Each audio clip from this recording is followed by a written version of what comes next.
अस्सलामु अलैकुम वरहमतुल्लाहि वबरकातुहू। आपने अक्सर सुना होगा कि वाटर इज़ पावर, या फिर ये सुना हो the next war will not be for oil, it will be for water. ये सब बातें सुनने पर, समझने पर ऐसा महसूस होता है कि ये बहुत दूर वक्त की बातें हो रही हैं। आइए आज की इस वीडियो में हम जानते हैं, क्या सच में अगली जंग पानी के लिए लड़ी जाएगी, और अगर ऐसा है तो उसके पीछे क्या वजह है, और क्या सच में ये बहुत दूर की बातें हैं जिनको लेकर हमें परेशान नहीं होना चाहिए। आइए जानते हैं। सादी भाषा में बात की जाए तो देखने वाली आंख ये देखती है कि हर तरफ समुंदर, दरिया और पानी के इतने सारे जखीरे मौजूद हैं। तो फिर ये कैसे मुमकिन है कि पानी के ऊपर जंग लड़ी जाए, या पानी रोक दिया जाए, या इस पे बंदिशें आयद की जाए, या फिर कुछ दो चार लोग मिलकर इसे कंट्रोल करें। ये बड़े बड़े समुंदर जो हम देखते हैं इस काबिल नहीं है कि इन्हें रोज़मर्रा के कामों के लिए इस्तेमाल में लाया जा सके। और ये एक फैक्ट है कि फ्रेश वाटर सिर्फ 2.5% ही प्लेनेट अर्थ के ऊपर है, और वो भी तेज़ी से घटता जा रहा है। और यहीं से पहली परेशानी जन्म लेती है कि जो चीज़ जितनी कम पैदा होती है उसकी कीमत भी उतनी ही ज़्यादा होती है।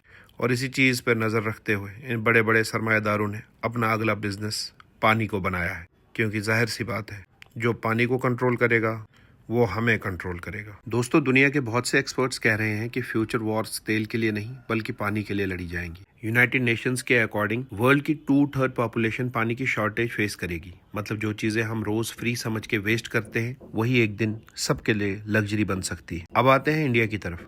भारत एक एग्रीकल्चर बेस्ड इकोनॉमी है और यहाँ 80% फ्रेश वाटर फार्मिंग में यूज होता है। लेकिन आयरनी देखिए, इंडिया के पास दुनिया के टोटल फ्रेश वाटर रिसोर्सेज का सिर्फ 4% है, जबकि पॉपुलेशन का 18% यहाँ रहता है। सेंट्रल ग्राउंड वाटर बोर्ड के मुताबिक इंडिया के 700 डिस्ट्रिक्ट में लगभग 256 डिस्ट्रिक्ट क्रिटिकल या ओवर एक्सप्लॉइटेड कैटेगरी है ग्राउंड वाटर के मामले में। गंगा और यमुना जैसी बड़ी नदियाँ जो कभी अमृत समझे जाते थे, आज इंडस्ट्रियल और डोमेस्टिक पोल्यूशन की वजह से बोझ उठा रही हैं। अब सोचिए, तेल की वैल्यू क्यों बढ़ी? क्योंकि वो लिमिटेड रिसोर्स था और डिमांड हाई थी। पानी भी वही कंडीशन फेस कर रहा है। डिमांड कंटिन्यूसली बढ़ रही है, एग्रीकल्चर, इंडस्ट्रीज, डोमेस्टिक यूज़ सब में, लेकिन सप्लाई कम होती जा रही है climate change, population, pollution and over extraction की वजह से।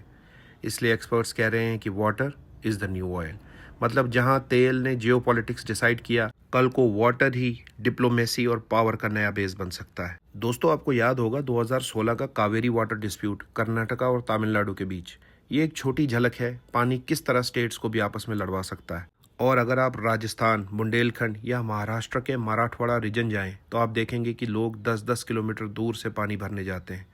एक और shocking fact, India world's largest ground water extractor है, जो टोटल ग्लोबल ग्राउंड वाटर का 25% खुद ही निकालता है। रिपोर्ट से बताती हैं कि कोका कोला ड्रेन कर रहा है एक्विफायर्स इंडिया में, मैक्सिको में और अफ्रीका में, जिसकी वजह से लोकल कम्युनिटीज़ को जो है पीने का पानी तक नहीं मिल रहा।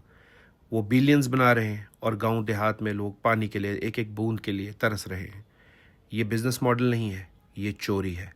Nestle, Coca Cola, Veolia, Suez, Danone, Thames Water and Aqua America, these are all accused for holding water rights, और इनमें से कुछ के पास तो 100 साल की लीज है क्रिटिकल वाटर सोर्सेज के ऊपर। अब आप इमेजिन कीजिए एक ऐसा फ्यूचर जहां पर आप पानी के लिए घड़ा नहीं खोद सकते, आप रेन वाटर हार्वेस्ट नहीं कर सकते, इवन कि आप किसी दरिया से भी पानी पी नहीं सकते जब तक उसका पैसा उनको अदा न करें। And when they owe every drop, they owe every ounce of your blood and your life.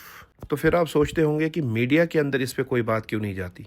वो इस वजह से कि इन्हीं कॉरपोरेशंस में से बहुत से लोग मीडिया कंपनीज को भी ओन करते हैं, और वो उस नैरेटिव को कंट्रोल करते हैं और वही चीज़ें आपको दिखाते हैं जो आपको देखनी चाहिए।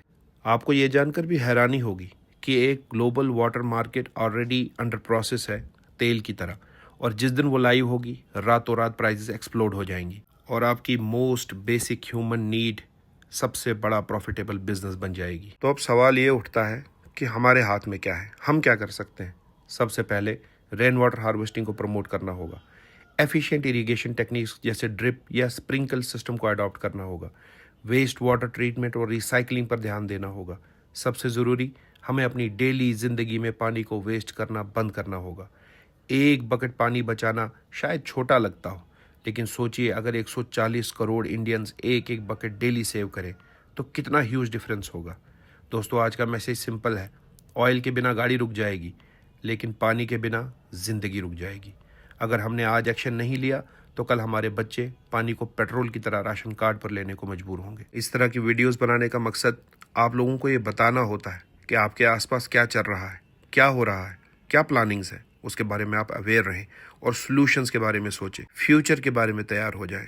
Because we know prevention is better than cure. मैं मिलता हूँ आपसे ऐसी ही अगली वीडियो में। तब तक अल्लाह आपका और मेरा हामी व नासिर। वस्सलाम।